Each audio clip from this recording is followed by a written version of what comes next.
A very good evening, ladies and gentlemen, and welcome to this 20th edition of the Together for Education webinar brought to you by Notebook.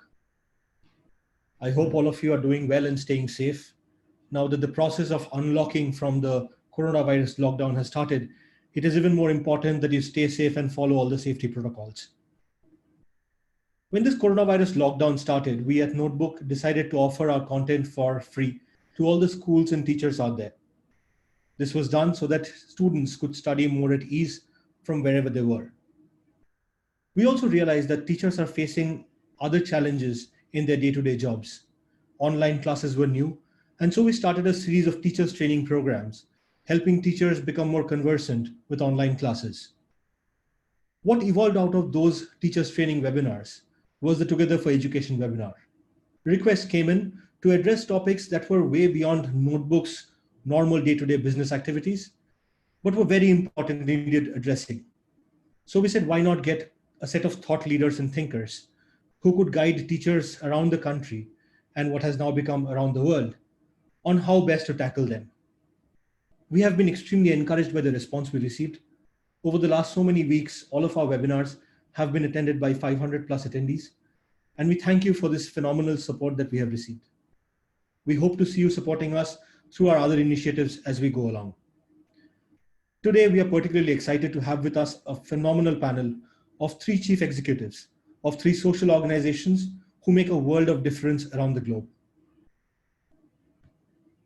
Before we start, I will take you through a small story.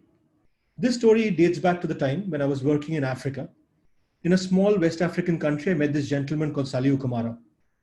Mr. Kamara had grown up from very humble beginnings, and he was perhaps destined for a life of poverty and neglect until an NGO decided to support him and put him through school.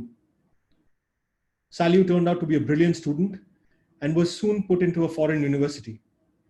Today, Saliu works in one of the MNCs in the same country as a top executive.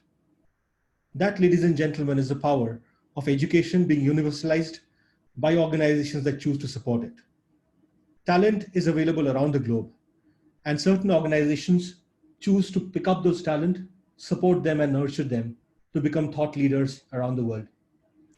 Today, we are extremely fortunate to have 3 top executives from 3 organizations that have been engaged in this particular activity. Before we go on to our panel of speakers, it is my privilege to introduce to you your first speaker for the day, Mr. Philip Burrett. Mr. Burrett retired as the Deputy Headmaster from the illustrious Doon School in Dehradun after 44 years of serving in education across various institutions. Mr. Burrett served the Doon School as the Housemaster, the Head of Department, the Dean of Student Welfare, Dean of Activities, Deputy Headmaster, Second Master, and Acting Headmaster with great distinction. He also carried out a visioning exercise for the Doon School in the year 2011 through an in-depth study of a number of British public schools and various schools in the US. Mr. Burrett qualified as a leadership trainer at Wellington College, UK in the year 2000. He is also an athlete, an adventurer, and a naturalist.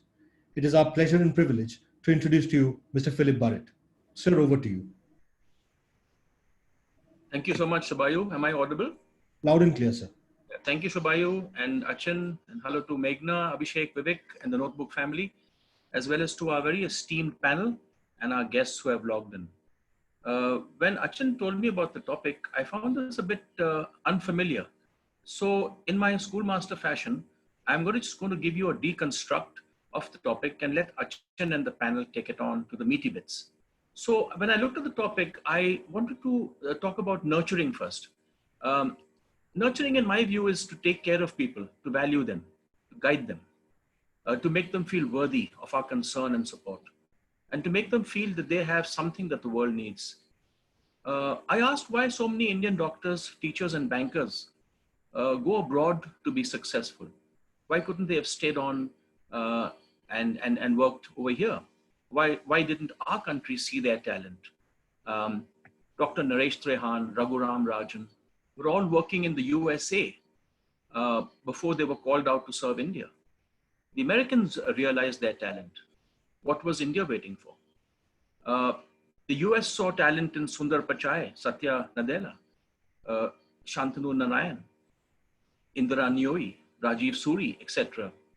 Why did we lose these giants? Yes, they have taken a bit of India with them, but we rather have them here. So schools need to nurture teachers as well by training them and improving their skills. We need to hold on to our staff rather than letting them go and replacing them so easily by others. Just as we teachers nurture students, global businesses need to nurture skilled, talented personnel. The second word I looked at was talent. And I saw that talent was a God-given gift. It comes from a Levantine coin. So the word talent comes from a coin that is of great value. And we get this at birth. And if it's not nurtured, it will die. And talent is more than a skill. It's more than a quality. It's an ability or an aptitude that comes naturally. A skill is something we learn. We can develop skill and master skills, like soft skills like managing people, negotiating, and hard skills like hardware design, summary writing, etc. But talent is an innate gift. A talent alone is not enough for success, in my view. Self-belief, effort, energy, a positive attitude, a passion, being open, being coachable, having a good work ethic are all qualities that need to be added on to talent in order for success to follow. A lot of us Indians are very talented, I feel, but we sometimes lack the skills that I have listed above. And when we go abroad, we pick up a better work ethic, we become punctual, and therefore we are successful. One way in which you can nurture talent is to hold on to them. We need to create an environment that makes the employee feel an asset to the company. They need to feel secure in their jobs. We need to greet them by name. We need to get their inputs in things, to encourage them to set their own goals. We also must make the goals of the company clear. So job descriptions have to be clear. People need to know exactly what is expected of them. And if there are changes to be made, we need to communicate this. Also, we need to create an open and honest work environment by giving them feedback on how well they perform. We need to be available and open to our employees who ask for guidance. Top talent needs to be kept informed about what is happening in the company and not let rumors take over. We need to provide opportunities for growth and learning. So a company or a school needs to be involved in continuous educational opportunities. We need to challenge and give these people stimulating work. Tapping into their passion and allowing them to focus their time and energies on projects they can enjoy is important. We need to let them know where their career development plans lie. What are the opportunities available for them to grow in the company? Lastly, recognizing and rewarding good work. While monetary bonuses are always good, we need to recognize the job well done. And this will create goodwill and loyalty. In order to retain talent, employers must make workers feel appreciated, respected, and worthwhile. Employers that feel undervalued and unappreciated look for jobs elsewhere. And the third word I looked at was global. And I couldn't find a better description of global than that was given by Shashi Tharoor, which I shall try and replicate. So Shashi Tharoor, on the death of Diana, Princess of Wales, said that, the English princess died in a French tunnel built by Swiss engineers alongside her Egyptian partner in a German car powered by a Dutch engine, driven by an Irish chauffeur drunk on Scotch whiskey, chased by Italian paparazzi riding on Japanese motorcycles. And he goes on. That is a wonderful view on what is globalization. It's the opposite of local. It belongs to the world. It cannot be confined to a region. Being good enough to command a job for his skill set anywhere makes a man global. A big fish destined for a vast ocean who cannot be confined to a small pond. Global also means to be held up for all to see so that we are appreciated and we can get the best jobs that there are. Globalization also means an openness, not only to borders so that we can crisscross countries, but an openness in our hearts to others who have the skills that we need. The earth has become so small thanks to the ease of transportation. Global brands and global understanding has made the world a global village. We no longer can act like squabbling tribals that we were 20,000 years ago. Political boundaries are very porous now and do not confine people.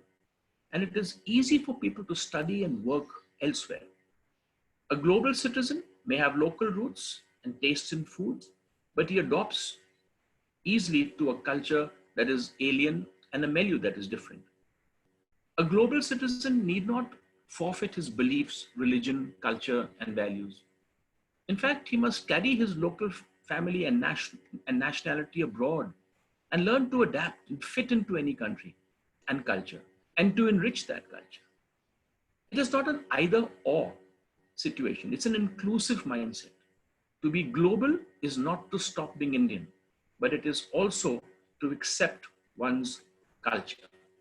The snap that Shibayu has just put up over there is interesting because, I looked at the Kenyan distance runners.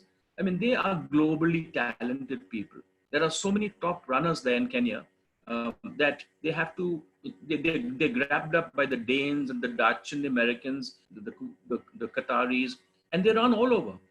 Just like the Sherpas who help climb Everest. Without a Sherpa, you can't climb Everest. These people are known for their innate talent, and therefore they are in demand anyway.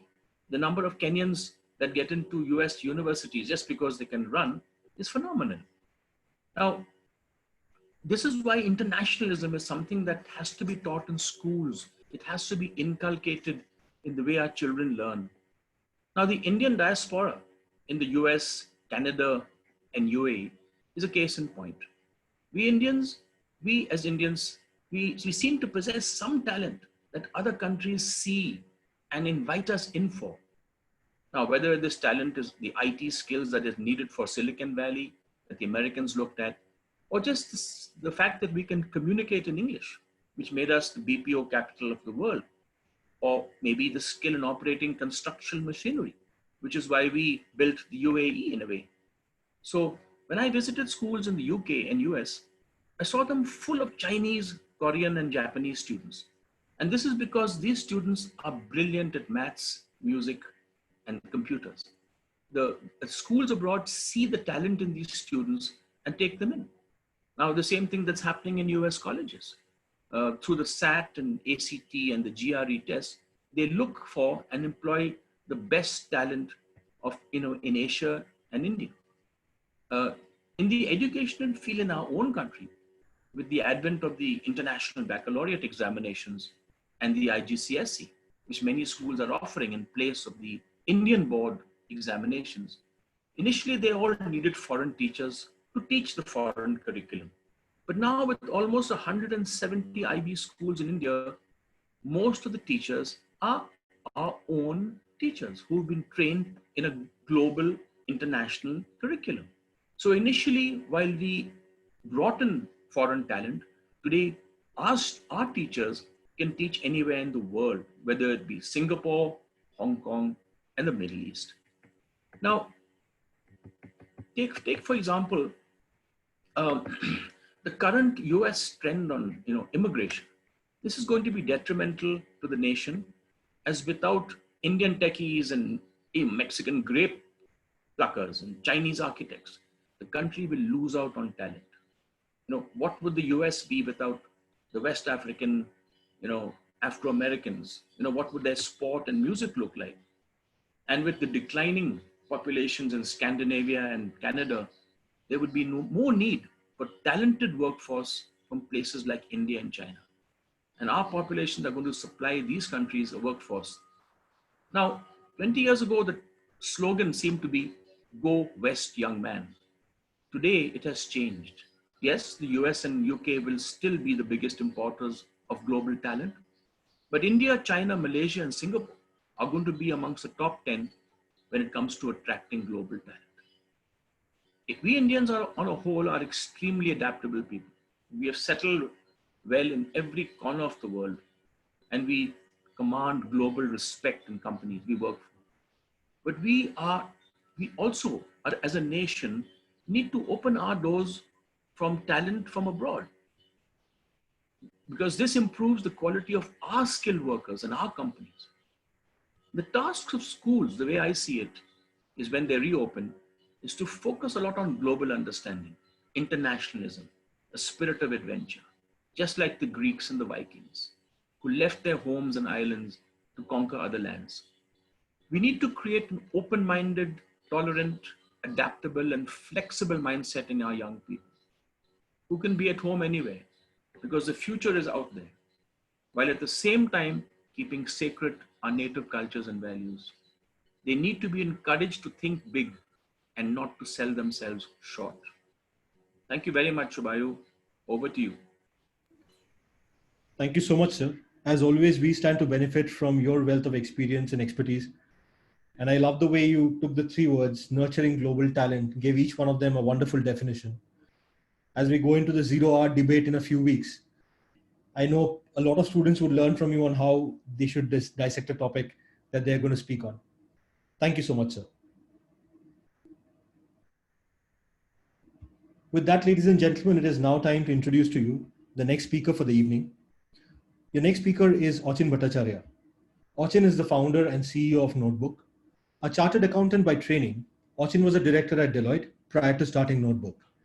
He has worked in India and abroad in various senior capacities in GE, PwC, KPMG, and Deloitte. Achin is an avid reader and a passionate traveler, with a keen interest in economics, history, literature, and philosophy.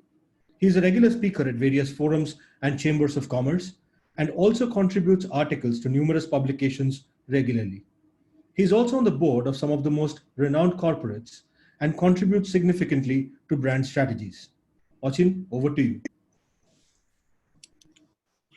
Shubha, am I audible? Yes, Achin, loud and clear.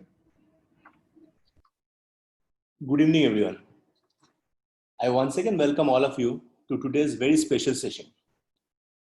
In today's era of globalization, resources need to move freely across man-made borders to ensure maximization of global output and consequential development of the human race.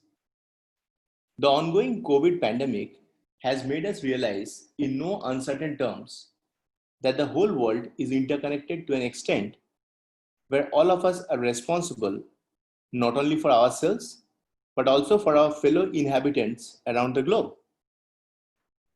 However, before I move forward with my deliberation, let me extend a very warm welcome to our eminent panelists who are here with us today in spite of their hectic schedule to share their thoughts and experience on this very important topic. Now, we are well aware that there are millions of young people who are entering the labor force every year, many of whom struggle to find a job with the skill sets they possess. At the same time, companies are reporting difficulties in finding adequately skilled workers. Now, in developing and emerging countries, these skill gaps, the difference between a worker's skill set and the skills needed for a certain type of job, represent a considerable constraint on development. If talent is the oil for our future, we need to pinpoint the hotspots, identify the reserves, and know how fast the pipeline can get up and running. Several measures impact the identification, nurturing, and retention of talent, and some of them are demographics, quality of compulsory education system, quality of universities and business schools, again, very important, environment in which talent is nurtured, mobility and relative openness of the labor market, trends in FDI, and proclivity to attract talent. Now, coming to the technology part of it. With each passing year, technology has become more and more useful and has been able to take a large portion of our recurring, repetitive, and predictable jobs. Machines are far better when it comes to flawless execution, predictable uniform outcomes across every trial because of their emotionlessness. They're not emotional, right? And unquestionable allegiance to their masters.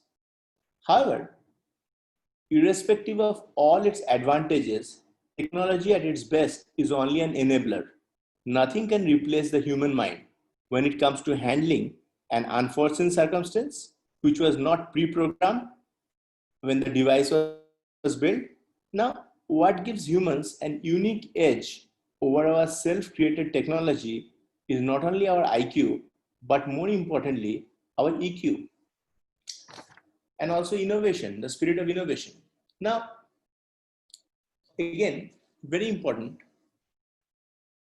the spirit of talent is homogeneous, right? While there's no denying the fact that in life, some people get a head start over others because of access to better facilities, including education, healthcare, nutrition, and more exposure, which enriches the thought process. Now, this gap will always exist as people will not be motivated enough to work hard unless they know that their children will be able to enjoy the fruits of their accumulated hard work, which society measures and quantifies through wealth. But it is important and also our unquestionable responsibility as a civil society to ensure that we at least try to give a basic minimum platform to the not so fortunate ones, so as to ensure that they get an opportunity to work hard and prove themselves. Many great men and women have had very humble beginnings, and thus it is beyond doubt that the spirit of talent is homogeneous, and hence nurturing them is also a collective global responsibility. Now, whenever we hear the word nurturing, the first picture that comes to our mind is that of school children. However, nurturing of talent around the globe cannot be confined to schools only. It needs to transcend all boundaries of age, gender, socio-economic strata, or religious or communal belief. At each age and stage of life, people need to be empowered to not only give up their quest for self-development. So we need to empower. Now, every country has its own unique demographic curve. However, looking at things from a mature global perspective, it is important to nurture talent everywhere to create global supply chains and ensure that development agenda of the world never suffers due to lack of quality manpower. Now, we need to ensure all-round development of children around the world so as to equip them to face all challenges that the world offers. It is important that we as citizens of this world ensure all-round development of our next generation. Not only should they receive sound academic knowledge, but also they should grow up as responsible and confident human beings who will not lose their guiding principle even during testing times. Further, development of all sections of the society is equally important. Now, with jobs becoming increasingly global in nature, it is important to ensure that the next generation of explorers can fit into any mold. Some experiences which may help are exposure to good movies, reading good books, visit to historical places, developing the so-called inner eye, asking them to make out-of-the-box decisions, cross-cultural exchanges, to experience first-hand instances where children from other places of the world have been dealing with similar problem. For example, racism, ethnicity are issues that needs to be maturely and decisively addressed at this level so that we can create one world. Now, the idea is to bridge the gap and not create independent centers of excellence in countries or regions. Thus, we need to merge skill sets to ensure synergy which will optimize output. Once the basics are fulfilled, only then we can advance towards higher targets or at least achieve higher targets among those whose basic education has been complete. Thus, the journey is from classroom to school to one world by preparing them to face the unknown with global prospects of employment. Now, with global mobility of labor force, apart from basic skills, adjusting to the unknown, which may involve social, cultural, and emotional issues, are equally important. For example, a time for an informal meeting is sharply meant in some parts of the world. However, in some other countries, invitation at 12 noon could easily roll over to 12:30. Simple things like this demand adjustment, and children need to learn to appreciate good things, better behavior, and create their own norms. Thus, one of the key action items to nurture global talent is to bridge skill gaps in developing countries so as to create global citizenship. Now, this is a very interesting report, and some key findings of this I would like to share. The 2019 GTCI report, which was published by Inside in partnership with Adecco Group and Tata Communication. So this was a comprehensive annual benchmarking which measures how countries and cities grow, attract and retain talent, providing a unique resource for decision makers to understand the global talent competitiveness picture and develop strategies for boosting them further. Now, this report measured levels of global talent competitiveness by looking at 68 variables. The latest 2019 index covers 125 national economies, 114 cities across all groups of income and levels of development. Now, some very interesting observations have come from this global survey. One such point is that ranking of countries are stable at the top, as top 10 is same as last year. Switzerland tops the list, followed by Singapore. Then comes US in third place, followed by 5 Scandinavian countries, then UK at 9th and Luxembourg at 10th. Some key elements common with the talent leaders are their open economies, strong emphasis on education, guided by innovation, very important to encourage culture of entrepreneurship, and talent impact as one of the top areas, as one of their priorities. Now, that was at the top. But now if we come to areas of concern, there is also a time series data which was compiled. So what does that mean? Ranking of first 3 years was compared with ranking of last 3 years, which is the current data. Now this showed some very interesting observation. First, lot of stability among talent champions. 8 out of top 10 are same, like first 3 years and last 3 years, which we already discussed. But much more fluctuation and crisscross at the bottom. Thus, talent leaders are becoming stronger and stronger. And at the bottom, low-income countries have worsening talent competitiveness. Now, rankings are interesting to get attention, but they also call for immediate action and improvement.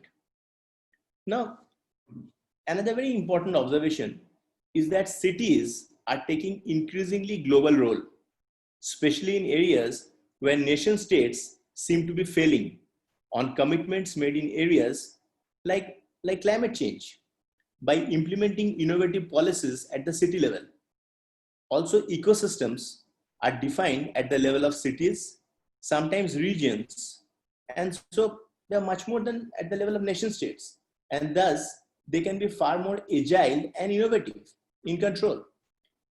For example, Paris as a city has proved what incubators and accelerators can do to support entrepreneurs in ways not thought before. Dublin and Zurich also has dished out similar experience. Thus, it is important to be agile, flexible, to learn from failure, and have a global mindset. It is not only about knowing technology, but also about doing transformation. The development of global talent is seen by many organizations to be central to their success in today's global marketplace. As Burrett also mentioned, organizations realize that to remain competitive, they need people that are able to operate effectively in complex global environment. Thus, individuals need to work within multiple cultures and in different geographical and cultural settings. Global talent need to be able to manage and lead under conditions of uncertainty, be willing to embrace new challenges, and be culturally sensitive. Thus, nations, cities, and organizations need to attract, develop, and retain individuals that are able to be assigned global roles, working with cross-border responsibilities and with multicultural team. Now, apart from domain knowledge, global professionals need strong perception management, relationship management, and self-management skills. Thus, I think that was from my side. I sincerely thank all of you for giving me a patient hearing, and I eagerly look forward to an exciting session with our panelists, who I'm sure will enrich all of us with their experiences from their illustrious journey. Over to you, Shubhai. Thank you so much, Achin, for shedding light on the various facets that today a global citizen, a global talent is expected to have, and your thoughts on how they can be nurtured. Thank you for that. 2 years back, when we started Notebook, Achin converged all of these thoughts that he has been wording for the last few minutes into what we envision to be a product that would universalize education, high quality education in the form of digital content. Today, Notebook has over 10,000 learning videos that help students in various grades of school learn their topics with greater ease and help them to visualize, generating a curiosity and an innate talent for identifying the key points of any exercise with greater ease. I will take this opportunity to show you one small snippet from a Notebook video to perhaps better exhibit the kind of work that we do. In Mysore, Tipu Sultan encouraged mural or wall paintings which showed his victories in battles. One such painting on his wall in Seringapatanam shows the Battle of Polilur of 1780, where Tipu and Hyder Ali had defeated the British army. In the court of Murshidabad, local miniature artists learned and absorbed the styles of the European painters. They used perspective and light and shade to make figures and objects in the paintings look realistic. The local painters produced vast numbers of paintings on local life, culture, architecture, wildlife, and people of India. The East India Company enthusiastically collected them, and they came to be known as company paintings. Another new popular art form emerged in India thanks to the rural scroll painters known as Patuas. We will have a look at how they migrated to the city and their lives took a new turn in colonial Calcutta. Colonial Calcutta became the administrative and commercial center of the country. It was also the capital of the British government. The Patuas moved from their villages to Calcutta and settled around the Kalighat area to find new patrons and buyers for their art. They drew images of gods and goddesses and mythological figures and upgraded them to look more three-dimensional. However, they were drawn with minimal lines and colors and made to look non-realistic. After the 1840s, the subject of these scroll paintings changed. The Patuas took up social satires. They caricatured the Indian Sahib figure or Bengali Babu, the corrupt priests, and criticized the rich-poor divide in society.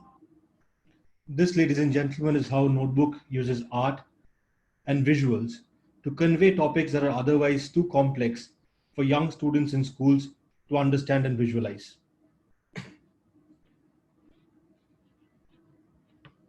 With that, it is now my privilege to introduce to you our stellar panel for the day.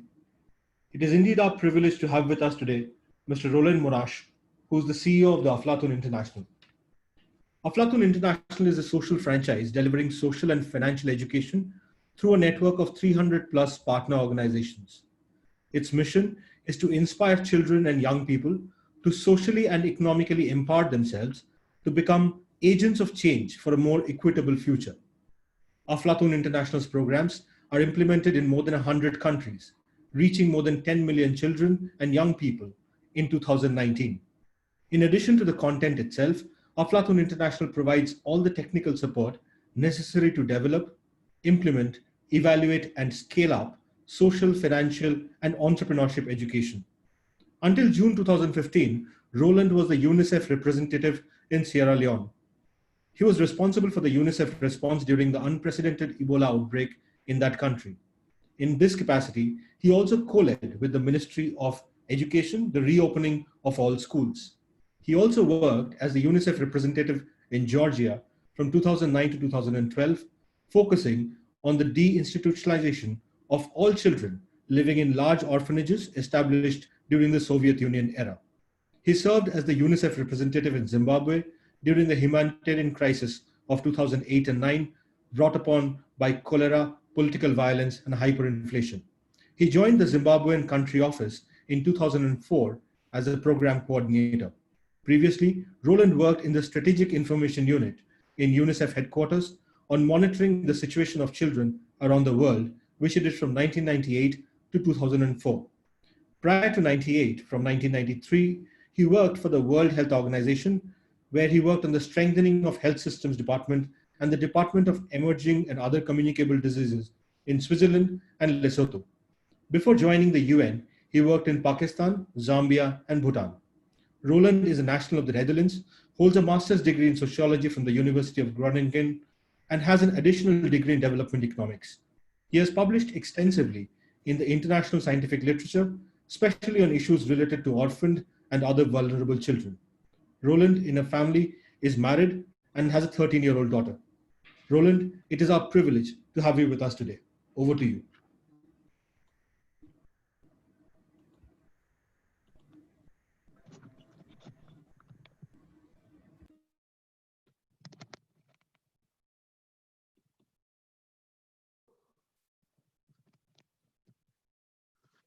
Good evening from Amsterdam.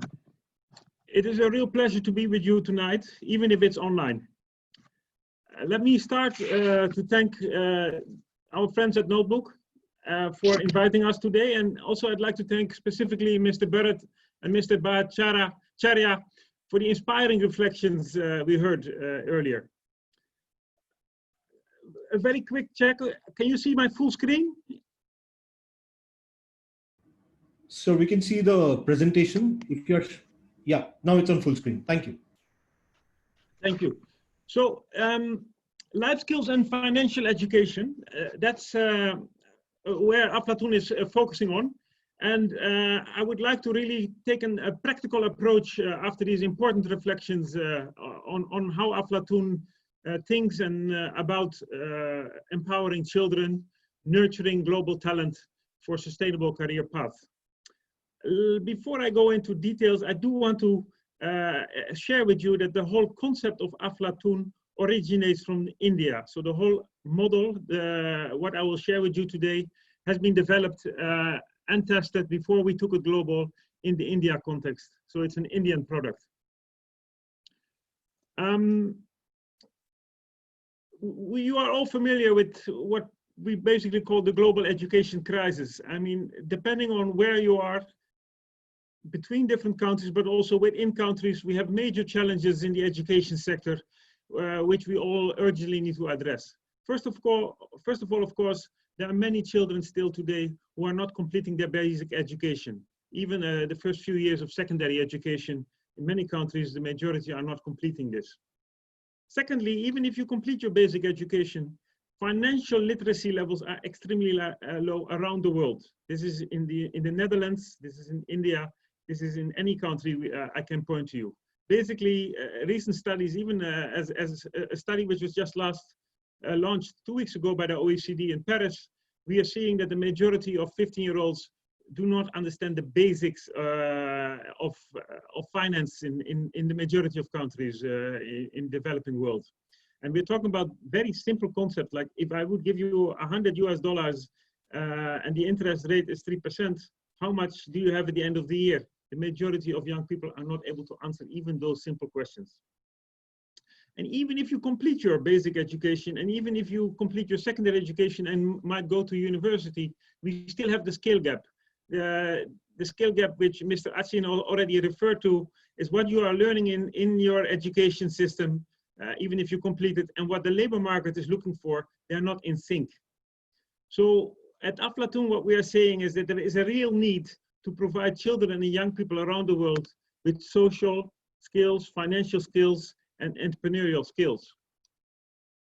And we have developed that concept into very basic 5 core elements, because we believe that social and financial education helps young people to think critically, to learn about their rights and responsibilities, and gain financial knowledge and skills that will enable them to achieve their dreams. And we will talk about personal we're talking about 5 elements. The first element is personal understanding and exploration. Who am I? What are my dreams? What are my goals in life? So really having a sort of reflection moment, empowerment moment with these children and young people to go through what are my dreams. Secondly is, of course, embedding them in their environment. What are my rights and responsibilities? What can I expect from society? But what can the community expect from me? What can the family expect from me? So really engaging them in a positive way into their surroundings. Now, these are life skills a lot of organizations are doing, and we all need to continue to do these essential social. But when we empower the children to think and engage with their community, we need to give them also the practical tools to act on that. And that basically means financial and entrepreneurship skills. We need to talk about money. We need to understand, they need to understand the concept of savings, responsible spending, how to make a plan, how to make a budget, and ultimately learning by doing. So learning how to set up a business, how to set up a social or financial enterprise, and doing this together with your peers in a responsible and protected environment really empower these children later in life, first of all, to transition with a low exposure risk from childhood to adulthood, but once you're an adult, you have the tools to engage on that. So these are the 5 core elements the Aflatoun principles are based on. Now, practically, how would that work? We have developed lesson material, curricula, for different age groups, where these 5 core elements, depending on the age, are being translated into very interactive lessons for the children. And we're really focusing on the teachers to work with these children and other educators if it's an outside normal classroom setting. We have lesson material for preschool education, primary school education, secondary school education, older youth who are also already transitioning to the labor market or have to find their own businesses. And of course, we also have special programs for children who have dropped out of school so that they are getting the skills to develop those essential skills, but also are able to go back to the education system. Now, these materials are being maintained, improved in Amsterdam, in the Netherlands, but this is not an academic exercise we're doing in the Netherlands. It's based on an enormous richness of experiences around the world. And what we do is we continuously update these lesson materials based on best practices from around the world. And then we contextualize them. So we work with local partners around the world to really make those lesson material most suitable, most effective to the local context where it will be implemented. So we make the examples locally appropriate. We make the content socially, cultural appropriate. So what you will find is that in every setting, in every country around the world, the material will look, in its looks, quite different. But at the heart, the 5 core elements will continue to be the same. The designs of the lessons is really firmly grounded in a number of learning theories. The structure of the lessons is explore, think, investigate, and act. And it's really experiential learning. So through this process, participants first discover what they already know about the topic, so they are exploring. Then they are encouraged to reflect on their experience and understand the connection between their experiences and certain key abstracts they are learning. So they are starting to think about the issues. And then they are encouraged to, the main activity then takes them through a process to take it to the next level, where they are really encouraged to further think and investigate on the topics and then act, and by learning by doing. We really highly invest in the educators. So it's not the old school model where the teacher talks and the kids listen and make notes. No, we call it serious fun, and it's serious fun both for the educators as well as for the students. It's an out of the comfort zone experience for many teachers who are used to the traditional lessons.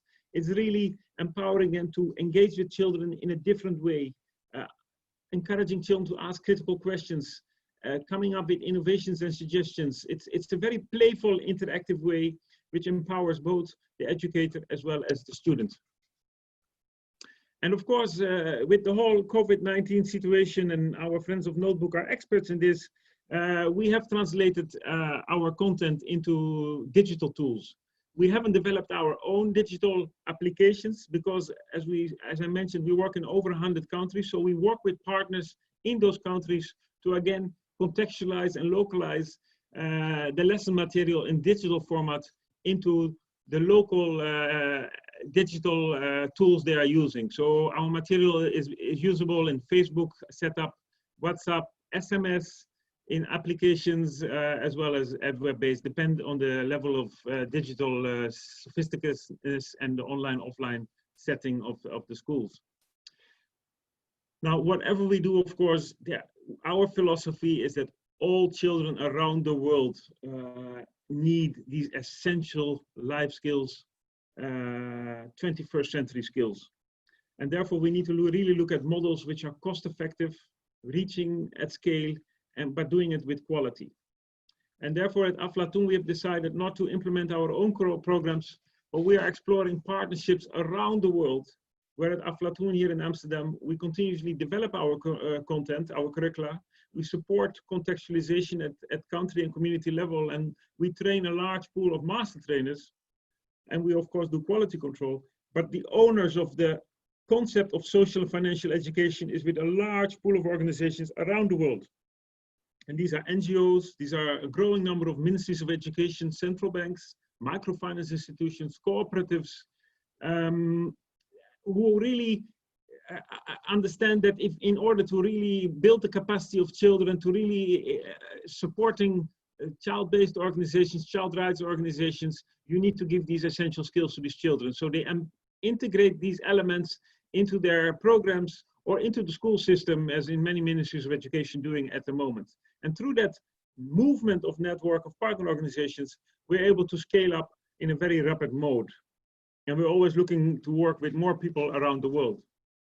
So if you look at the global presence, we basically have programs in over 100 countries, and more than 300 organizations are implementing these programs, from China to Chile, from Poland to the Philippines.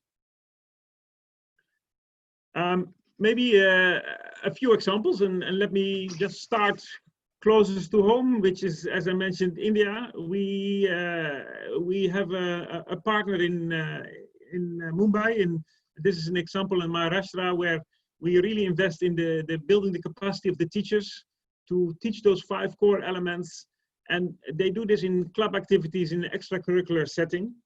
And what they do is these clubs, it's very playful but empowering. So, for example, these clubs need to have elections for a chairman, for a financial secretary, and therefore they also learn skills like campaigning. It's a very active, empowering learning methodology where these children learn those core concepts I mentioned before. And of course, there are also very practical activities involved, like bank visits, visiting enterprises, so that the children get really the inspiration to stay in school, first of all, but also to develop their skills, and they gain the skills by going through the programs.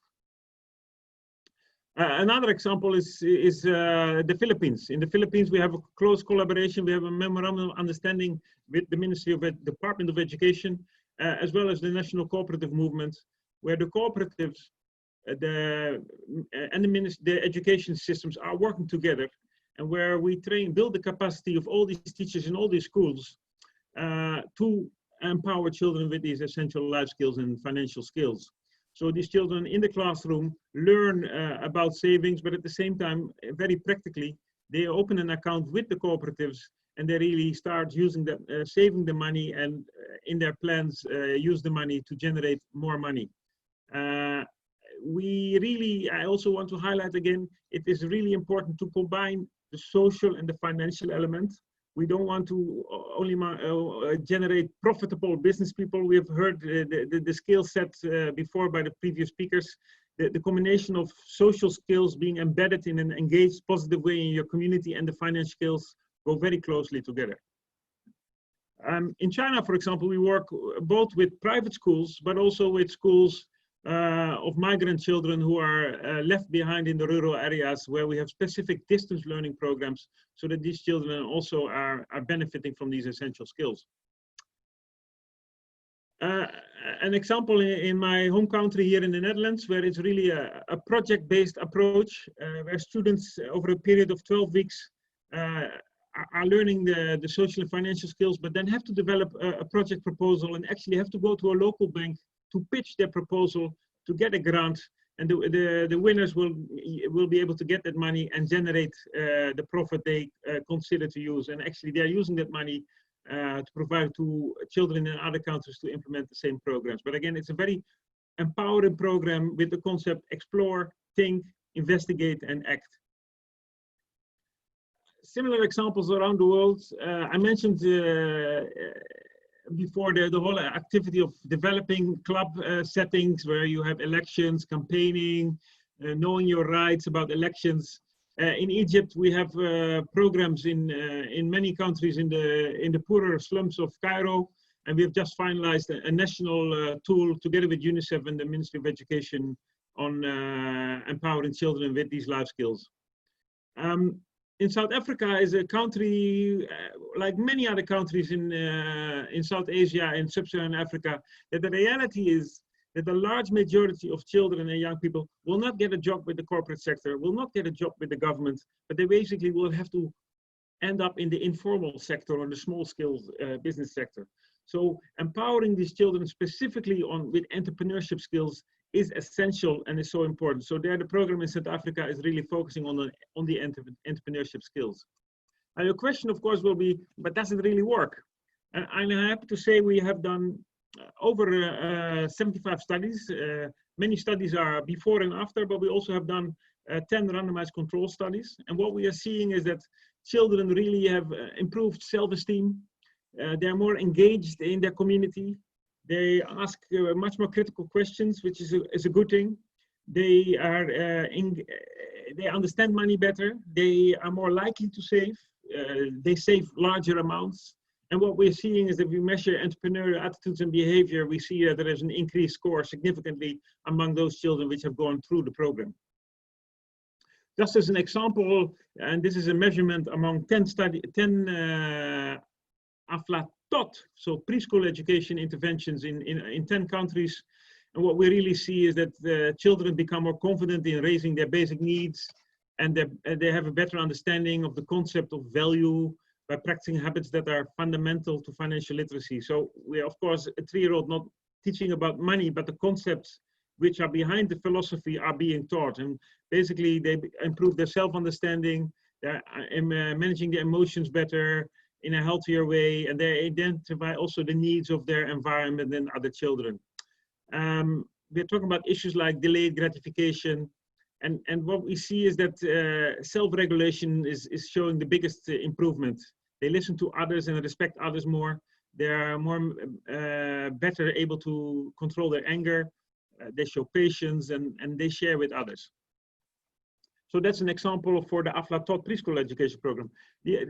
A second result I'd like to show you with you, this just came out last week, is a randomized control trial in 2 African countries, in Burkina Faso and Cameroon. And you see a green bar and a brown bar. And basically what the data is showing is that children which have gone through the Aflatoun program are more likely to have a savings goal, but also the percentage of students who are saving and the amounts they are saving is significantly higher among children which have gone through the program. Of course, we do this, it's all about partnership, partnership, partnership. Aside from the 300 partners around the world which are using the tools and are implementing it, we also have strategic partnerships with a large number of commercial banks. We work with a number of key donor institutions and multilateral agencies who all are increasingly recognizing that these 21st century skills, these life skills, financial skills, and entrepreneurship skills are essential for children as they go through the education system and as they transition from childhood to adulthood.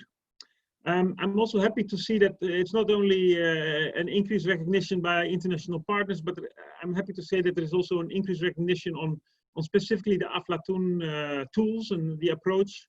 And maybe just one to highlight, you know that Finland is the leading country in education for their children. And their leading financial organization, 100, late last year, identified the 5 top financial education organizations around the world. And I'm happy to say that we were one of the 5, and we were the only one which was active in multiple continents around the world. This might be a bit technical and detailed, but I do want to highlight to you that just in the last month, two ground-breaking pieces of academic research came out. The first one is done in the US by the Global Financial Literacy Excellence Center in Washington University.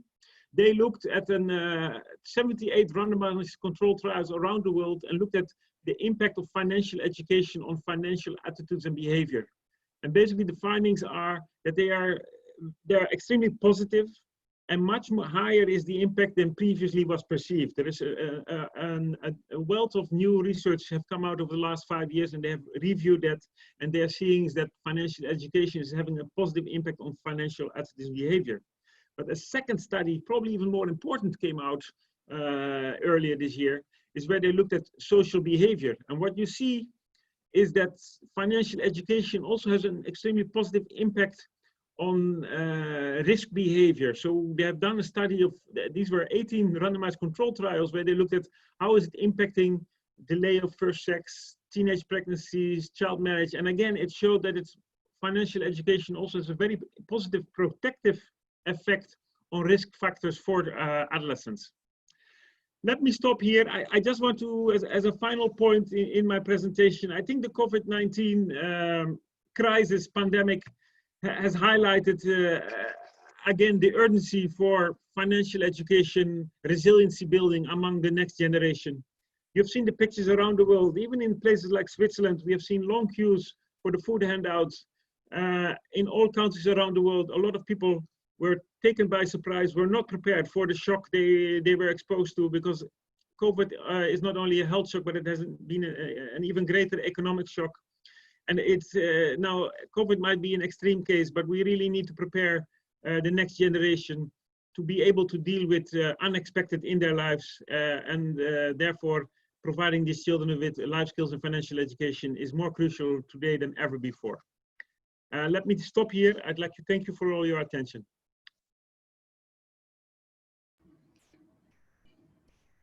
Roeland, thank you so much. Thank you for that wonderful presentation.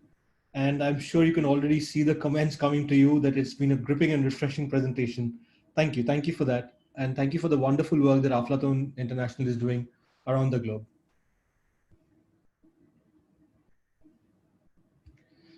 It is now my privilege, ladies and gentlemen, to present to you your next speaker, Mr. Shridhar Venkat. Shridhar serves as the CEO of the Akshaya Patra Foundation. He has over 30 years of work experience with leading multinationals like Philips, ABB, and WebEx Communications, which is now Cisco. He is an Eisenhower Fellow. Prior to joining the Akshaya Patra, he was Vice President Sales at WebEx Communications, which is today Cisco. He is with the Akshaya Patra Foundation for the past 14 years. Shridhar holds a bachelor's degree in electrical engineering and a master's degree in marketing management from NMIMS Mumbai. He has been selected as a distinguished alumni leader by NMIMS. He's also a graduate of the Advanced Management Program from the Wharton School at the University of Pennsylvania. He's a recipient of the Mother Teresa Social Leadership Scholarship. His search for existential purpose in life made him quit a corporate career and join the Akshaya Patra Foundation, a not-for-profit organization with a vision that no child in India shall be deprived of education because of hunger. Akshaya Patra is the world's largest school meals program run by an NGO feeding over 1.8 million children every day in 51 locations across 12 states and 2 union territories of India. Akshaya Patra's mission is to feed 5 million children daily by 2022. It has been rated as one of the top 100 NGOs in the world, ranking 23rd at the Global Journal of Geneva. Akshaya Patra has received the Gold Shield Award for 7th time in a row from the prestigious Institute of Chartered Accountants, ICAI, of India for excellence in financial reporting. It's in the Hall of Fame of the ICAI. The Harvard Business School has done a case study on Akshaya Patra, and the MIT, Massachusetts Institute of Technology, has featured it in its technology review.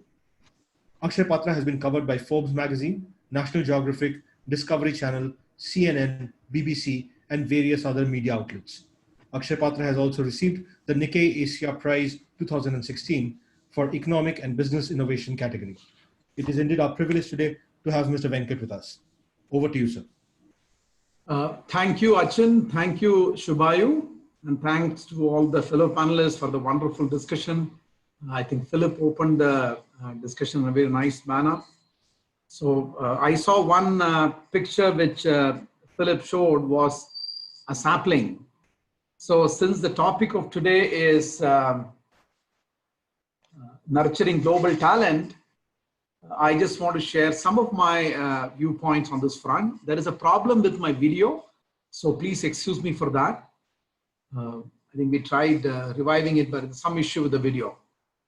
So as Shubhayu mentioned, we are a school meal program serving 1.8 million children across 52 locations in the country, in 12 states and 2 union territories. The vision is no child in India will be deprived of education because of hunger. Since the topic is nurturing talent, Really sorry to interrupt. Very, very sorry. Would you want me to share your presentation from my end? Yeah, I have my presentation. I'll share in a minute's time. Sorry to this time. Yeah. Please carry on. Yeah. So since the topic is about nurturing global talent, we strongly believe in Akshaya Patra. If you want to nurture something, it's very, very important that let's take a sapling. If you want to nurture and grow, you need to have good sunlight, good water, good environment. Similarly, when it comes to children, we're talking of global talent, global children. Good nutrition plays very, very important role, because good nutrition leads to good physical growth, good psychological, mental growth, emotional growth as well. And we believe that if we are able to give an environment that kindles thinking, curiosity, provides required life skills to these children, and Akshaya Patra serves the bottommost part of the pyramid in the country. These are children whose family income is about 10 to 12,000 rupees per month. And I have been visiting many schools across the country. These children have hunger in their belly, and given an option, what we say in Akshaya Patra, if every dream of these children is given a chance, they will bloom and go on to become world beaters and global talent as such. I also strongly believe our children are amongst the best in the world.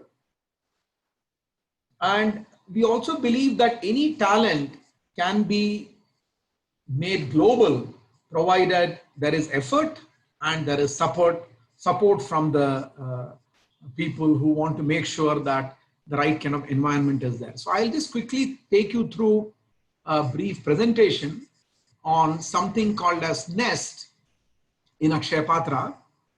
One second.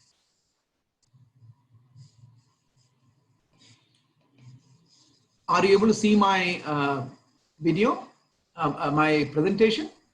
Yes, sir. We can see your screen. Yes. So NEST means National Endeavor for Student Transformation. It's an Akshaya Patra initiative.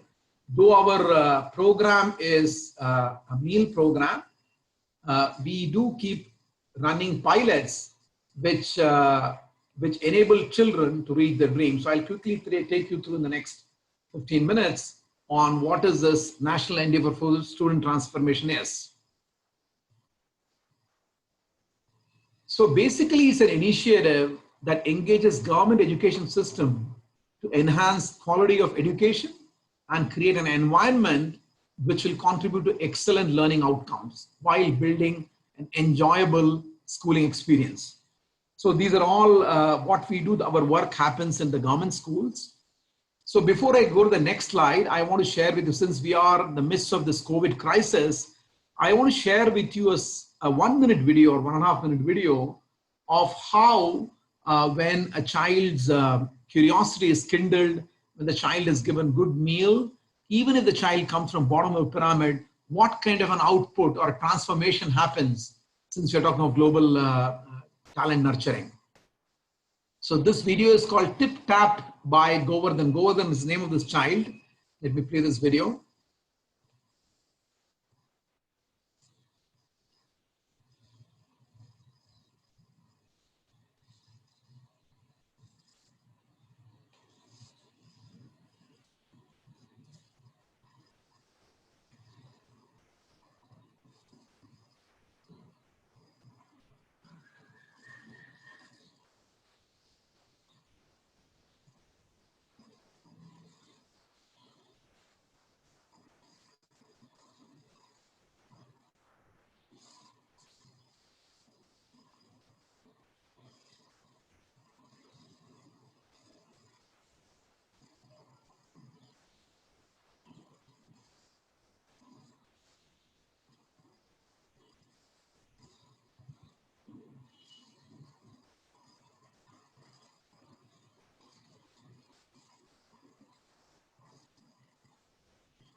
Shridhar sir, wanted to check, are you sharing some video?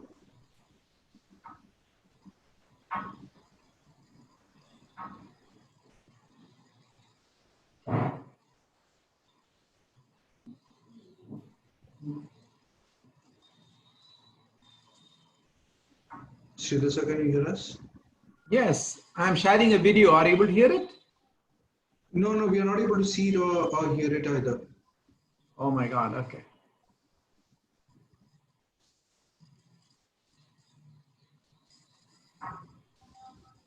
No, it looks like there is some.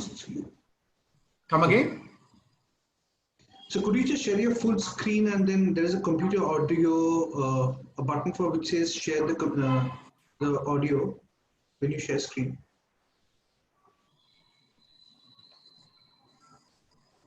Are you able to see this screen? So we are able to see the presentation. One second.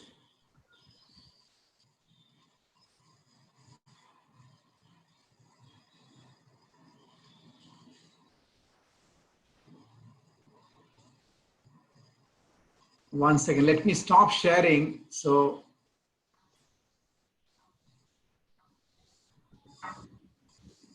my apologies for this issue. One second. No problem.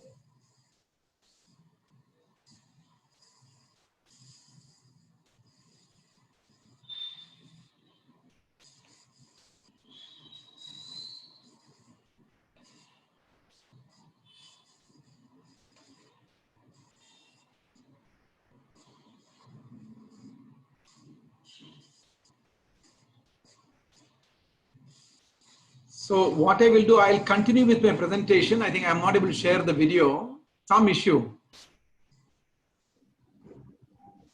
Are you able to see the screen? No, so we are not able to see the presentation right now. You were able to see it a while back, not now.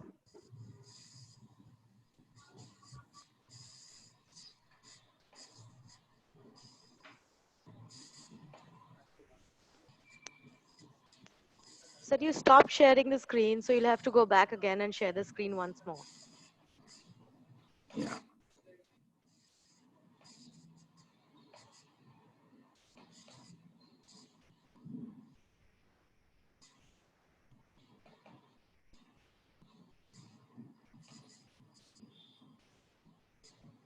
My apologies, there is some issue with this, so I will continue talking, okay? So basically, what we did in Akshaya Patra is, are you able to hear me? Yes, sir, go ahead, please. Yes. So what basically we did is, a couple of initiatives which we did with government schools is, we did a program called Giving Every Dream a Chance, where we identified children with unusual dreams. Generally, when we talk of dreams, people talk of children who want to academically do well, but we took a different track and said that let us identify children with unusual dreams. So like this, we sifted thousands of children and identified a couple of children who were connected to a mentor. And let me give you one example. In fact, that's a video which I want to show with all of you. But unable to show, but let me give you an example. What we did was, there was this boy by the name Shridhar. He, at that time when we did this program, his parents were earning about 6,000 rupees per month. And this boy will come home, government school child, will come home. The home was, it didn't have proper roof, 3 siblings, parents, and we went during rainy season at this boy's home and we saw the roof leaking.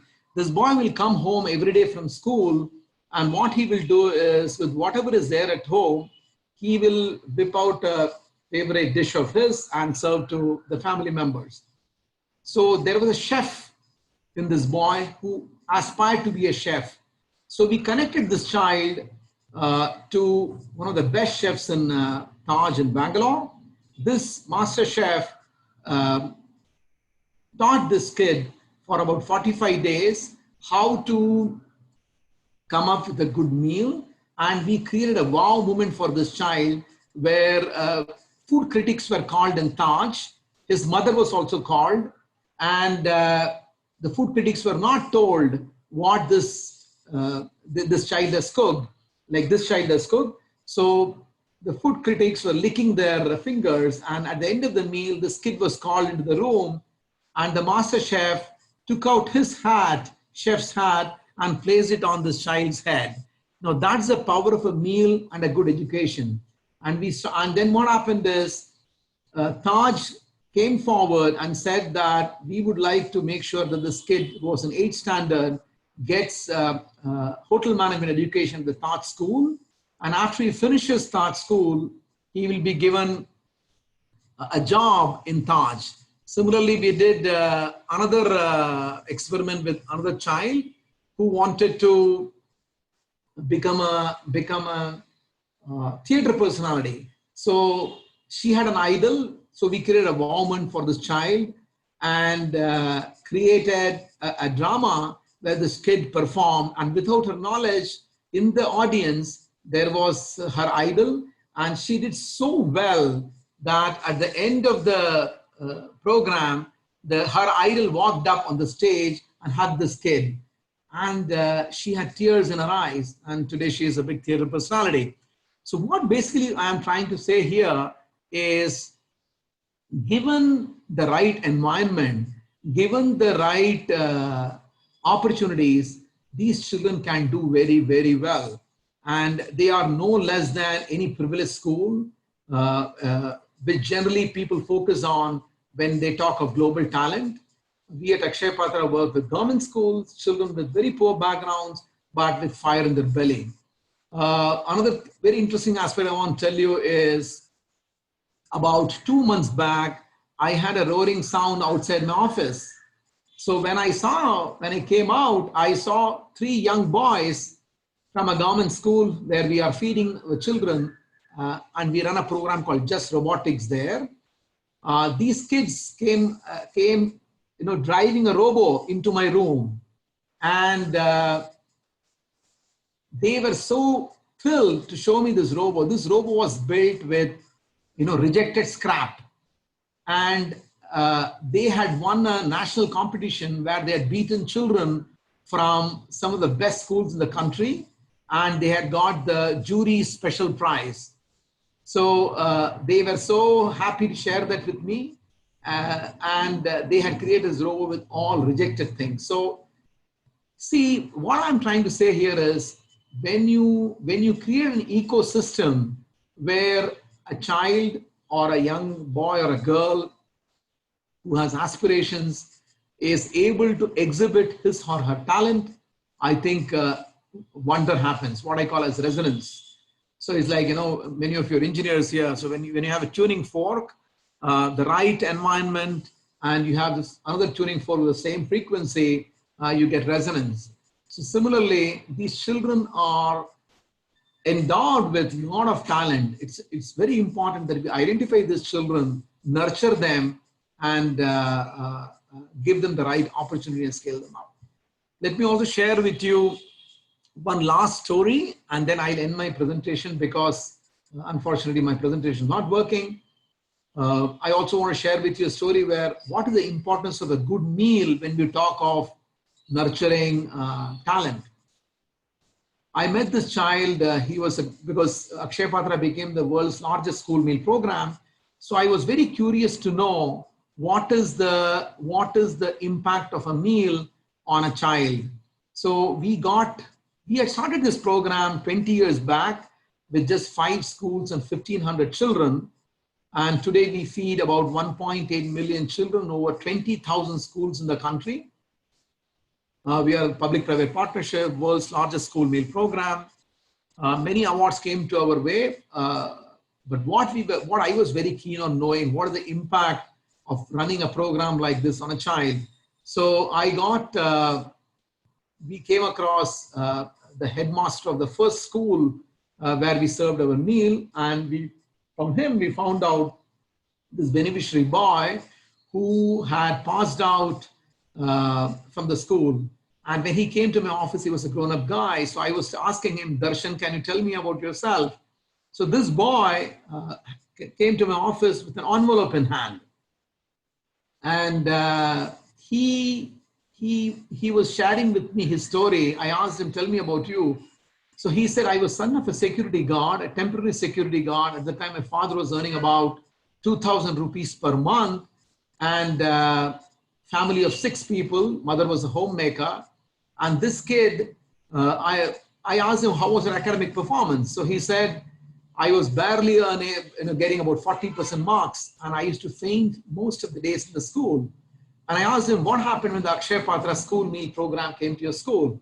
So he said, my attention span went up, my ability to read and write went up, and I scored 60% marks the next year. 60 became 80, and in 10th, he scored 92% marks. And at the time, we were giving scholarship to these children. So he got a scholarship of 5,000 rupees from us, and he studied 11th and 12th with that, and got 97% marks in physics, chemistry, and maths. Went on through BTech in computer science, and the envelope which he had got was offer letter from India's leading multinational firm with a salary 20 times of his father. And he said, my father no more works. I take care of my siblings, and who are also studying in good schools now. Now that's the power of a meal. When a child is given a good meal, good education, magic happens. And if you can couple that with life skills like good communications, good confidence building skills, I think magic happens, and Indian children can be world beaters. You can have an Abdul Kalam coming from the school, a Sundar Pichai or a Satya Nadella, as I saw in Peter's presentation, on Philip's presentation.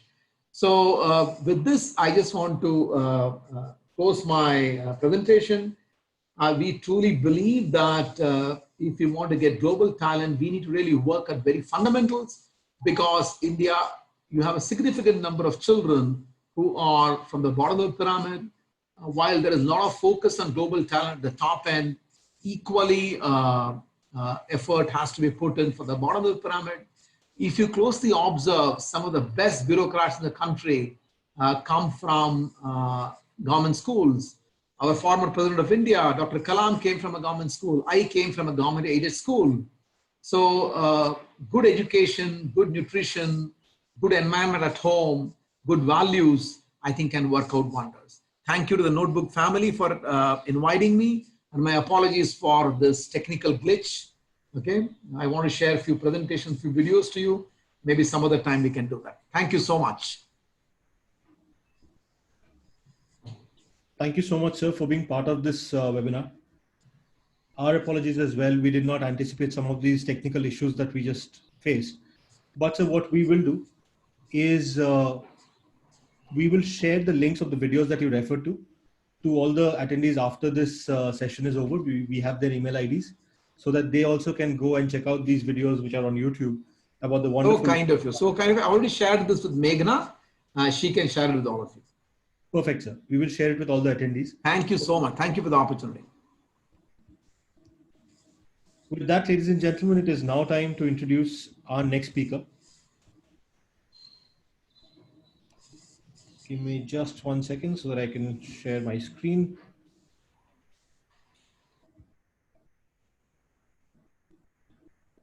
It is now my privilege to introduce to you Ms. Bidisha Pillai, who is the CEO of Save the Children India. Bidisha has a master's in sociology and brings over 20 years of experience as a social development and policy specialist, working on a range of issues which include child rights across child labor, trafficking, education, and violence against girls, women's empowerment, food and nutrition security, substance use and HIV prevention, and ICTs for development. She currently represents Save the Children and the global CSO community on the global partnership to end violence against children. She started her career in the banking and financial sector and moved on very early to the development world, working with organizations such as the United Nations, the UK government, Department for International Development, the DFID, and several national and international NGOs. Bidisha joined Save the Children in 2015 and was overseeing programs and policy impact before taking over as CEO. Prior to joining Save the Children, Bidisha was working as the head of strategy, results and communications at UK DFID for India. Her hobbies include music, theatre, and traveling. It is our privilege to have Bidisha with us today. Ma'am, over to you. So thank you so much, Shubhayu, and Achin and Meghna, and to all my fellow panelists. Lovely to be here. I'm sorry I got a bit late joining, and to all our participants. I don't have a presentation. I intend to just share a little bit about our work with you all. It's a bit odd looking at myself on screen, but yes, I'm assuming that you're all there and listening. So just to say a little bit first about Save the Children, we are a 100-year-old organization, started in the UK in 1919 in the aftermath of the World War. And since then has grown to be currently present in about 120 odd countries at this point of time. The work that was done initially by our founder Eglantine Jebb on just making sure that children were protected and had access to their rights in those difficult times, ultimately led to the formation of the United Nations Conventions of the Rights of the Child, to which several countries, including India, is a signatory, and which enshrines the rights of children to learn, to play, to health and nutrition, to food, and to participation, of course. Save the Children has also been working in India for as long as about 50 years, but we were registered as an Indian entity, an Indian NGO in 2008 as Save the Children Bal Raksha Bharat. And in the last 12 years alone, we have been able to reach about 12 million children across 15 states in India. The areas we work on obviously align back with the rights of the children. So we want to make sure, our mission is really to make sure that all children survive, they learn, and they are protected from all forms of violence, and for which we really focus our programming in areas of health, nutrition, water sanitation, all of which contribute to under 5 child mortality, and that is one key area of focus for us globally and in India. Until 2030. We want to make sure that all children have access to quality learning opportunities. It isn't just enough to have access to schooling, but it is important to have access to quality learning outcomes, and I'll say a little bit about that as well. And of course, we want to make sure that violence against children is no longer tolerated in this world, whether it's sexual abuse or it's forms of violence, for example, children engaged in harmful work or child marriage or trafficking, all of those issues. And we work both in the regular development context as well as, of course, in humanitarian and conflict settings. And our focus is the most vulnerable children, those who are at the bottom of the pyramid, I think, as Shridhar was talking about a little while ago. So as you would have seen, I mean, we cover really the lifespan of the child, right from actually before they're even born, so from 0 to 18. And we take a life cycle approach because we really believe that all of these things are interrelated and will ultimately contribute to the survival of the child, their ability to learn, and their ability to thrive and be protected from violence. But we're here today, I think, to speak about just making sure that children actually develop and they learn and they achieve their full potential, right? And that's what the whole concept of talent is. That's what the whole concept of life skills is. So I'll outline a little bit of how we look at education in Save the Children India. It's been a key pillar of our programming over the last several decades, but certainly for the last 12 years. The first piece we look at is really looking at the supply side of education, right? So to make sure that all children, no matter what class, what caste, what gender, what form of ability, what ethnicity they come from, have access to quality learning opportunities. And that means that we work very, very closely with the government. We advocate with the government, and our advocacy work has actually started right from the time that the right to education was enshrined in India, which made quality education free and accessible for all children between 6 to 14. In the context of the new national education policy, which is being framed, we have strongly advocated, along with several other organizations, that this be extended from 3 to 18, because we really believe that that's the cycle that will allow children to learn and achieve their full potential. So it starts with that whole point of advocating with the government to make sure that access or education opportunities are available for all children, right? Schools are available. Schools are available close to home. If schools are available, you're taking care of barriers that exist. For example, not having toilets or separate toilets for girls, which actually then become a barrier for girls to go to school. We will provide, or we will work closely with the governments to provide them technical assistance on curriculum development. So everything that will make sure that the school is there and the school is able to provide that quality education in line with the right to education framework is what we work on the supply side of things. Then we work very closely on the demand side, because it is one thing to have the schools and to have the systems, but if there is nobody who's willing to access that, or want to access that, then that's going to sort of lead to that gap, right? So we work very closely with parents, with teachers, with communities to make sure that there is the learning, the right kind of learning environment is created both in the school as well as in the home, and there is an overall enabling environment within the community which ensures that children are actually going to school, right? Because very often we know in India that schooling, education is not always the first priority, because there is poverty, there is hunger, and there is a push to send the child to work or to keep the child at home engaged in household chores if the mother has to go to work, and that then becomes a barrier. So our work is very much on creating the demand for education and creating the right kind of environment within the school as well as within the home and community. In the school, for example, we would work with the teachers on their capacity building. We would work on pedagogical methods. So for instance, for the very young children, which is actually being delivered in the Anganwadi centers currently, and it's not in the formal schooling, we will make sure that the model of learning that these children have is not rote-based. We will provide the right kind of tools for their motor skills development. And we want to make sure that these children at age 5 or 6, when they're ready to go to formal school, are ready to learn, right? They have developed the right kind of cognitive abilities. And the whole concept of nutrition, which we were hearing about, is so crucial and so important to that. So the immunization that happens in the Anganwadi center, the meal that is provided in the Anganwadi center, all of it contributes to the holistic development of this child so that he or she is ready at age 5 or 6 to go to school and begin to learn.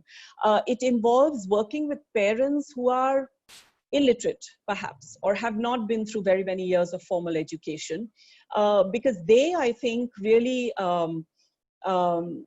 struggle with not just understanding the importance of education, even if they do, to be able to provide the continuum of learning for the child at home. So with simple tools like household, like, vegetables, or how they're working with atta, for example, at home, we will help them, the parents, also engage in this entire learning process with the children at home.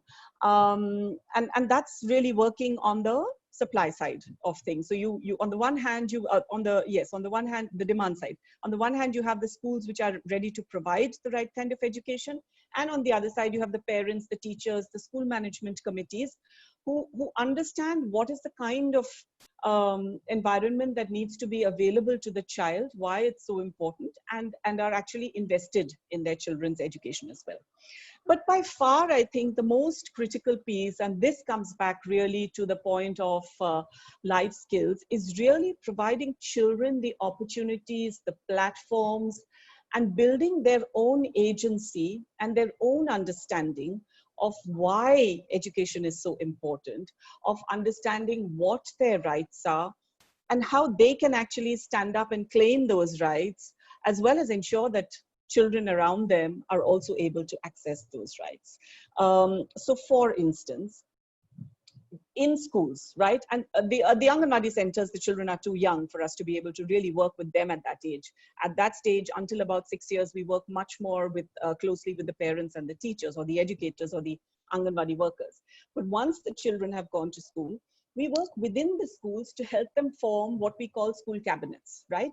So there are children by then have begun to understand what their rights are, and how they can stand up and claim them. They form these cabinets which comprise of a health minister or a food and nutrition minister or hygiene minister, and they will then ensure that they work with their teachers and with the school authorities to make sure that children are not missing school, that when children are coming, they understand the importance of hand washing, which is so crucial today, or hygiene, or having toilets available. They understand the importance of nutrition, and they understand the crucial aspect of why education is so important to them. With the slightly older kids, then we move into talking about life skills. We work on, helping them understanding their own bodies. We help them to understand how to communicate, how to influence, how to negotiate. We help them to understand their sexual and reproductive health rights. And we really help them to build an agency where, in our experience, we have seen that once these children have understood, have gained that agency, they are really able to negotiate and work on any issues that they are facing. For example, in schools in Rajasthan, where the government has a scheme where they provide sanitary napkins for girls in schools. And if those sanitary napkins were not coming, then we've had examples where girls have actually written to the local officials and made sure that the scheme or what the government is promising to deliver is actually delivered. We've seen examples during COVID as well, where the government has promised rations and these rations were not reaching the families. The children have written to the district collector, they've collectivized, they have identified the most vulnerable families within their communities and been able to make sure that they get the rations that they need. We have examples of where children have collectivized to make sure that their villages have become completely child labor and child marriage free. And these are all strong examples of how these children have tackled barriers for their own lives. And many of these children have actually come from situations where they have been engaged in harmful work, or they have been at risk of being married off early, or have been at risk of being trafficked, and they've changed their own environment, and then they've worked within these children's groups with the child welfare committees at the village level, with the school management authorities, with their parents and teachers and the district level officials, to be able to make that change sustainable at scale. We have many, many such examples, and these are just a few that I'm giving. But I will give you one concrete example really when we talk about skills, and this was a little bit about transition to skills. And there is an example of a program that we've run in West Bengal called the New Horizons Project, which worked largely with children among the urban poor populations, so, right? Children who live either in street situations or in slums. And they were all typically kids who were either engaged in domestic work or some other form of, street vending or some other form of work. They were not going to school. And as a result of this entire sort of holistic approach, we were able to reintegrate these children back to school. They finished their schooling. We then linked them up with some sort of livelihood or skilling opportunity. And at those, some of these will sound a bit traditional. So some of it was, let's say beautician courses, because there was a huge demand for it. But some of it was also, AC repair or mechanic. Some of it was linked to car servicing. Some of it was related to the hospitality industry, as we were hearing earlier, in terms of working with in hotels, etc. And today we have an alumni of 3,500 young people who have transitioned. And this is part of that entire 12 million number that I once talked about. These are young people who have transitioned out of those situations. They have not just changed their own lives, they've changed the lives of many, many children around them. They are now self-employed either. So they run their own outfit, they employ other people, or they are in well-settled jobs where they not just support themselves, but their families as well. And the most heartwarming piece for me, a few of them are actually donators. They've actually turned donors to save the children, because we do have an individual giving program, and they do put in that 500 rupees a month, because they feel that the way in which their lives have been altered, that 500 rupees is going to be able to change another child's life as well. And so those are some of the examples in terms of how we really approach this whole space of education and life skills and bringing change in children's lives through agency and empowerment of their own, through ensuring that there is a stable and a conducive learning environment, both at home, in the community, and in the schools or learning centers. And there is, from the government side, the right kind of infrastructure and capacity that needs to be available to deliver. The last point, and then I'll finish, of course, because I've been reminded about time, is really the fact that while we are in the midst of COVID and everybody is talking about either lives or livelihoods, I think the fact is also that currently globally there are about 1.6 billion children who are out of school. And the hardest hit are going to be those children who were hard to bring into that schooling system in the first place. They have not been able to go and take the online classes. They're not digitally connected.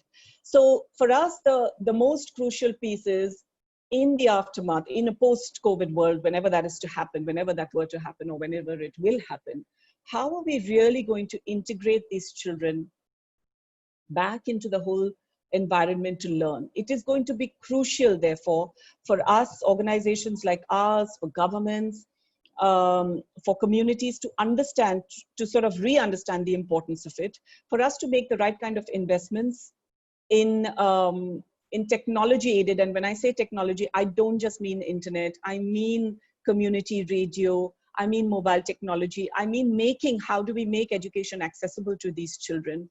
And how are we really going to make sure that then the supply side and that environment remains, because we've now created the aspiration amongst these children, and how we are going to reintegrate them back into the learning process, and then the skilling process, and then the livelihoods process, is really something that we need to be thinking about. So I'll end there and look forward to the discussions. Thank you so much, ma'am. Thank you for introducing us to the various services that Save the Children is doing around the country, and the brilliant tales of empowerment that you shared with us. It's so heartening to hear about groups of students in various parts of the country getting empowered enough to make such positive change in the communities they live in. Thank you. Thank you for that. Ladies and gentlemen, in case you want to quickly get a link to the videos that Mr. Venkat from Akshaya Patra Foundation was trying to share, here on your screen, if you could take a screenshot, that would help. Otherwise, with the certificate emails that you would get after this session, we will ensure that you get the links to these videos. Before we close for the day, I would once again remind you that we are organizing the 0-hour inter-school online debate. We have been extremely enthused by the kind of response we've received. After we sent out the first mail inviting registrations, we have already been swamped with requests from multiple schools, and we are absolutely thrilled to host as many schools as possible. As we said, we can accommodate up to 64 schools. We are very close to that number now, and we are trying to ensure that we can have as many schools as possible. We have participation from around the world, and if your school has not yet registered, it is my urgent request to you that you please do so in the next 1 or 2 days. We've had a fantastic session today. We've heard from Akshaya Patra how they have removed the barrier of food to get students into the classroom. We have heard from Save the Children India on how these children are then empowered through education to take on problems in their own hands and solve problems for the communities that they live in. And we then heard from Monasch from the Aflatoun International on how these students are also given the right kind of financial and social knowledge that they can then develop a financial literacy, enable a better life and livelihood for themselves. To close this wonderful discussion, it is now my duty to call upon Achin for the vote of thanks. Achin, if you could have you. Sure. So I think we really had a great session, very informative, and great to know about so much happening around the world, heartwarming initiatives. If I may humbly say, we at Notebook really look forward to mutual collaboration to develop a cross-board synergy and reach out to millions of students. All of us seem to have been targeting only one mission: a better world with education and nutrition. Each one of us have our own USPs to put on the table. To start with, Roeland, really enjoyed and really liked every part of your presentation. Providing children with social, financial, and entrepreneurial skills I think that's very important. And what I really liked is great to know about the Aflatoun principles. Very inspiring, especially for school dropouts and for youths who are migrating into labor market. Also really like the whole concept of working with local partners for customization. Found it very interesting and intelligent. And 4 keywords, which I'm sure will stay with our audience as well: explore, think, investigate, and act. That really sums up. And I agree, and I'm sure all of us here agree, that social financial education around the world is really important. That's phenomenal work. Mr. Venkat, great to know about what Akshaya Patra has been doing for so many years. All of us are really proud of what you have achieved as an organization. And we completely agree. If every dream of these children is given a chance, they will go on to bloom. Yes, sir, we believe in it. Right kind of environment and support can create success stories. Really, really, very touching stories that you shared with us about how you helped your children, realize their dreams. Be it in terms of a child being able to train under a master chef, to how a small girl was able to meet her idol and pursue a career in theater. So again, identify, nurture, and give opportunity. Very aptly put. Ms. Bidisha Pillai, phenomenal achievement. 120 countries, 12 million children, 15 states. That sums up. Numbers speak for themselves. And we all of us here completely agree that focusing on child mortality below 5 is important. Thus, making sure that all children have access to quality learning opportunity, taking care of barriers, and technical assistance on developing curriculum. We agree. We couldn't agree more. And also working closely with all stakeholders, be it parents, teachers, and communities, is important. And I'll say the most inspiring part of it, great to know how your alumni, especially coming back as donors, very touching and inspiring. So I think we really had a great session. And as Ms. Pillai very rightly mentioned, great to make education accessible with the aid of technology. And Burrett sir, great start. I think you really set the tone for the evening and very nicely highlighted all the key important points. With this, I would also like to thank the audience for your phenomenal support. We have been hosting these live webinars twice every week on Wednesdays and Saturdays. And we really see great enthusiastic response, be it in terms of suggesting topics, feedback mails, questions being sent by the audience. So we at Notebook are truly humbled at this amazing support that we receive from each one of you, every day, every evening when we come for these webinars. We look forward to having you with us on our next session, which is on Saturday, 5 p.m. with a fresh topic. Thank you, take care, and goodbye.